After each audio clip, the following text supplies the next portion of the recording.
Hello, Reagan here. So, welcome to my channel or back to my channel if you're a returning viewer. This week I'm working on this House of Miniatures table that I acquired from Etsy. Very excited about building these kits. I've also been, excuse you, Kaya. I've also been hopping around on other sites on eBay, and there's a House of Miniatures website that has a bunch of kits listed as well. And acquiring them. These were released, let's see, really popular between the late 70s and early 90s. There were several kits put out, and I love them. As a kid, I was like too little for them, but they always like interested me. And unfortunately, they weren't as popular as they should have been, I don't think, because they discontinued them. But luckily, due to their like lack of whatever, there are a lot of them on the market that you can pick up used, or at least not brand new, but still wrapped in the original shrink wrap, which is really cool. So I did pick up this one, and it's just a little table. I also have a bed and a highboy dresser. I don't have the highboy dresser that I want. I'm working on acquiring it, but it's really expensive. It's like $60 something, and I haven't found that many of them available. So that's on the back burner for right now.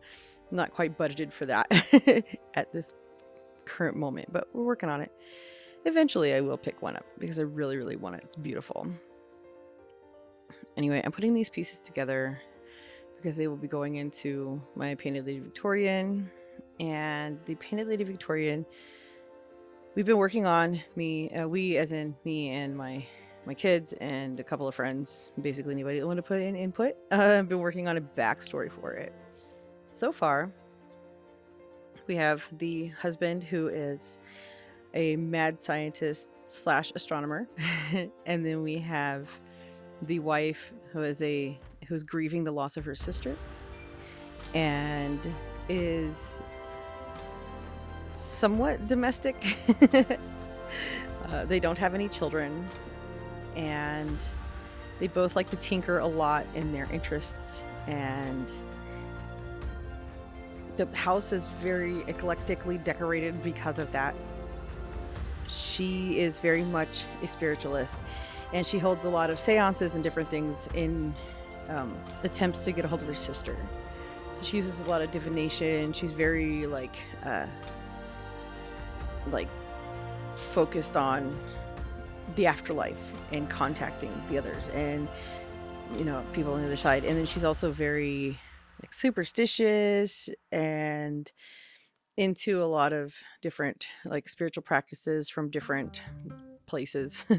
So different paths and whatever. She's basically trying to find what works. She's kind of lost. She's kind of a lost soul because of the loss of her sister, and she has just been kind of going through the motions, but at the same time, this is her passion. This is the thing that actually drives her to get out of bed in the morning, is to put together these seances and these ways of contacting this other person.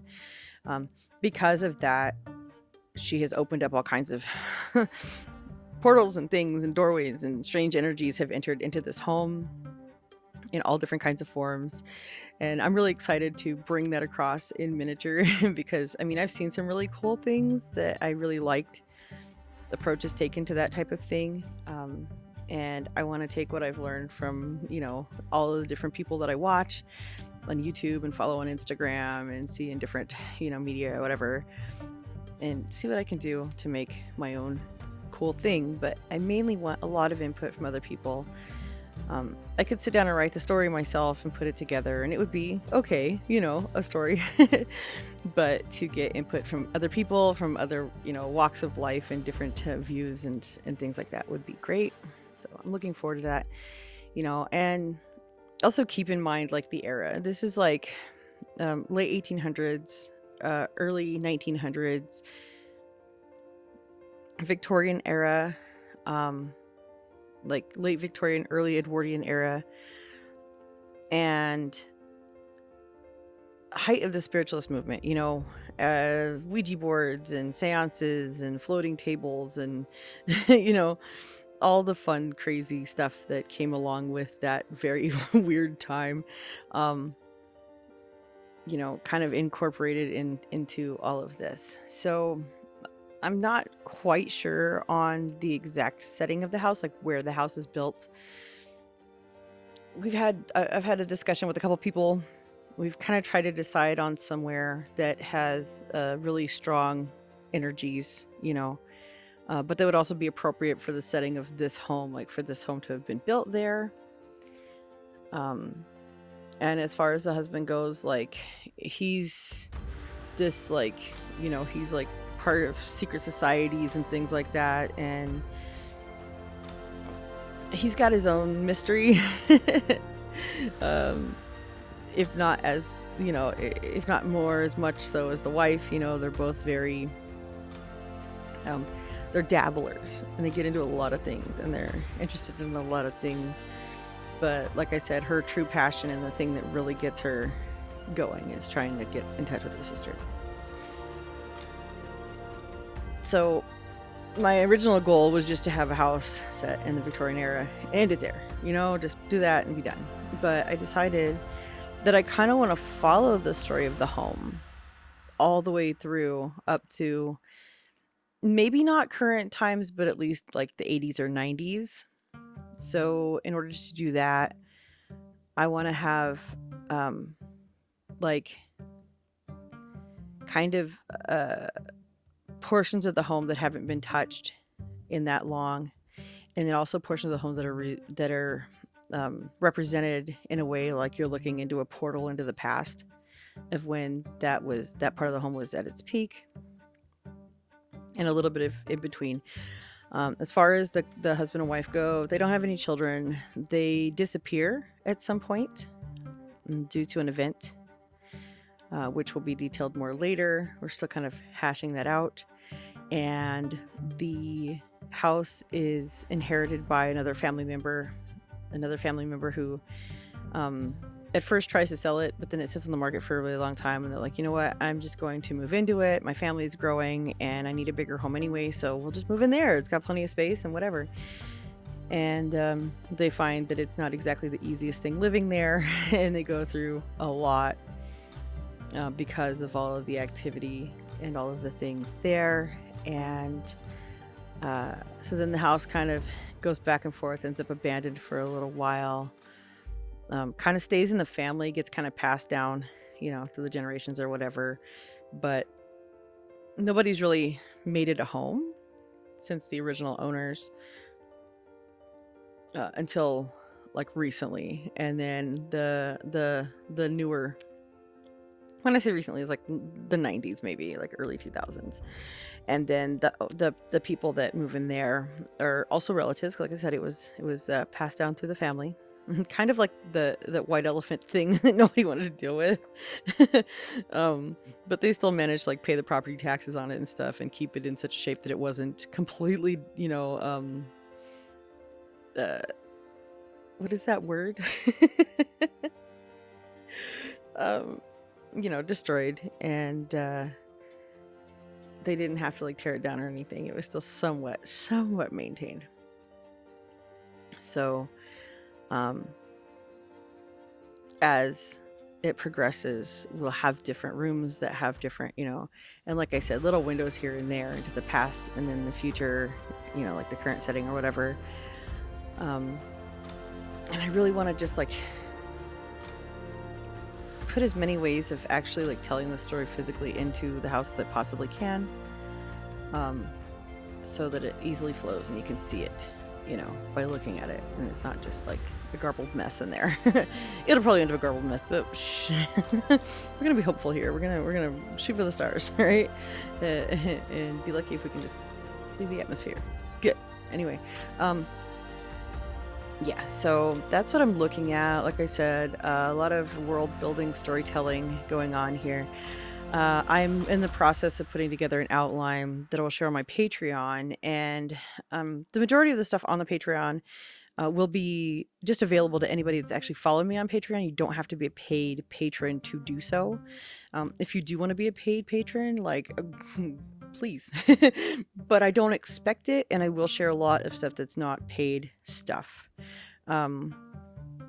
And I will have, like I said, I might put it in a Google Doc or something like that, or just set it up on there just so that everybody can like see what I'm, doing.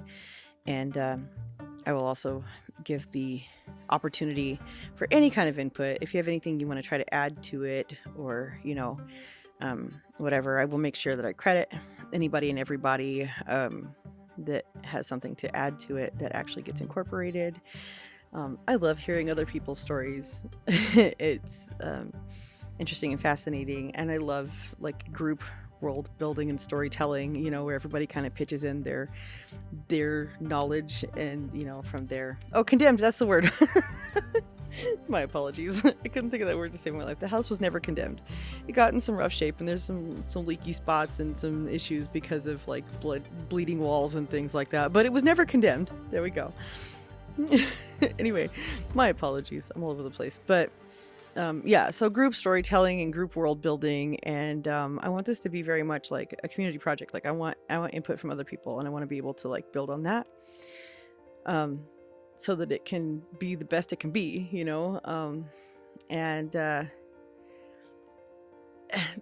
the feel that I'm going for, the look that I'm going for, the thing I'm kind of going for is when I was in my early teens, I moved around a lot with my grandmother, and we would like rent places from like out-of-state owners, or like the dodgy place that nobody wanted to live in, like fixer-uppers and stuff too.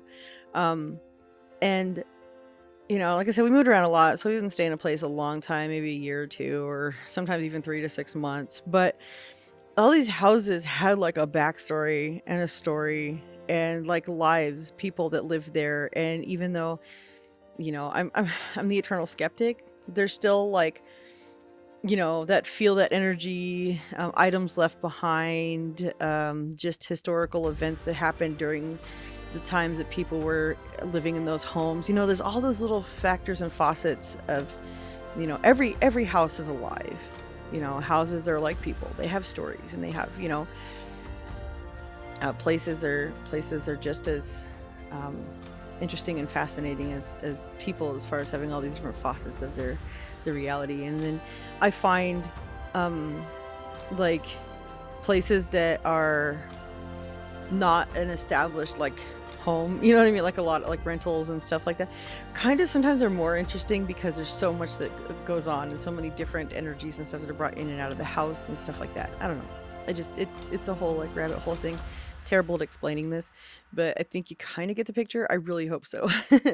But as you can tell, I'm really excited about this. I'm really excited about this project, and I plan on working on this, basically the rest of the year. Unfortunately, I might possibly be relocating sometime this summer. So I don't know how that's going to work out, but it's miniatures. So even if I'm not actually working on the whole big house, I can still work on smaller projects, throw my supplies like that I need in a small bag and carry it with me wherever I go. So it's not a big deal. But yeah, this is like the main thing. And I'll be making a lot of the individual items. A lot of the things I'll be making from scratch, or building, using plans I found online or whatever as a basis. I love Etsy. There's like some really cool downloads and stuff there.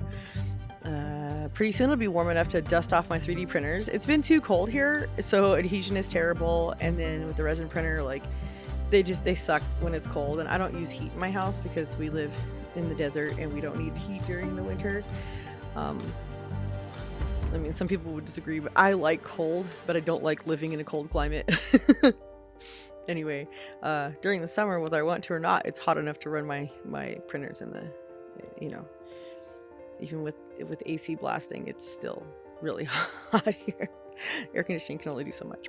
But Yeah, so everything from like woodworking to 3D printing things and a lot of paper crafts. I love paper crafts because it's easy. You know, I have an inkjet and a laser printer and all kinds of cool different types of paper and stuff to work with. I have a Cricut as well. So I have all the means to craft in any way, shape, or form, except for like a laser cutter because um, I don't really have the space to use a laser cutter. So that's the only thing I don't have.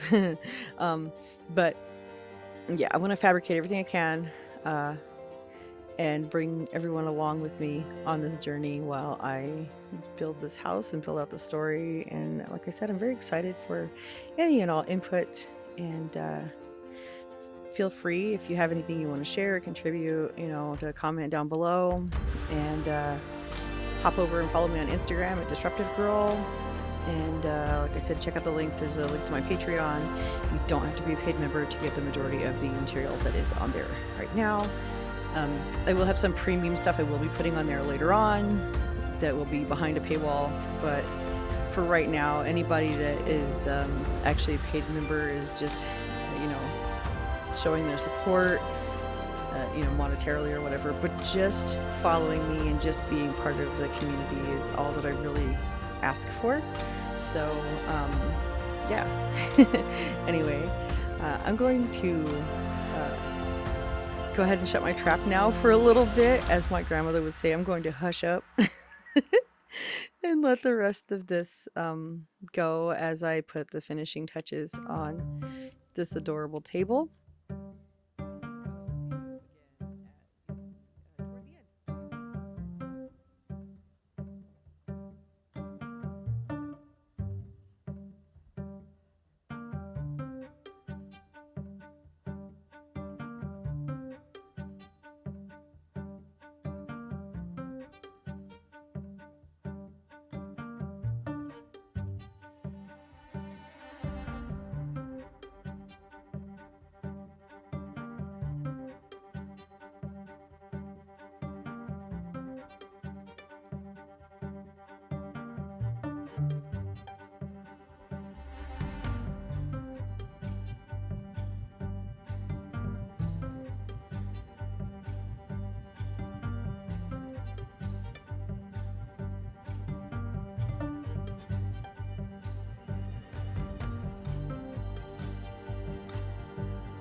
All right, so there's a finished product. Ta-da! And you'll be seeing some more of this again once I actually get the house together. And here's some of the progress on the exterior of the house. And my cats are really upset because all the downstairs are no longer available to them. So I'm getting lots and lots of dirty looks.